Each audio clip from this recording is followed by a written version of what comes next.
Well, I am honored to be here accepting this Edmond Heritage Award for my grandfather, Assaph Gutoswky. And I'm very grateful to the Edmond History Museum for recognizing his contribution to the history and to the culture of Edmond, Oklahoma. What he did and the impact that it made on the legacy of Edmond is the stuff that movies are made of. But I would like to tell you just a little bit about Assaph. He was born in 1886 in Zhytomyr, Ukraine, right next to Kiev. He immigrated to America in 1902 with 3 cents in his pocket. He worked his way across the country and made it to Oklahoma in 1902 on the promise of land and a girl, Augusta. Assaph started his oil-producing career in 1916. He drilled through the decades and making and losing small fortunes. It wasn't until the early 1940s that Assaph's unyielding belief that there was oil deep in the ground in the Edmond area that actually came true.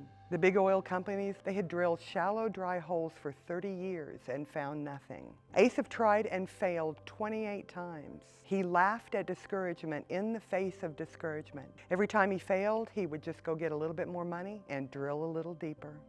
Then on April 28, 1943, the #1 Wagner came in a gusher. It provided the Allies enough oil to help win World War II. And the impact it had on the Edmond community was far-reaching and very powerful. I knew nothing of this man's life until the fine citizens of Edmond put up a bronze in Mitch Park in 2014, honoring my grandfather and his accomplishments. So for the last 10 years, I have been researching his life.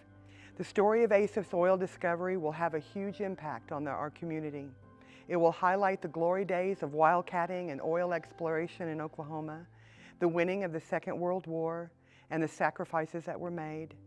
And it will tell of how a young Ukrainian immigrant made his way to America to make it a better place.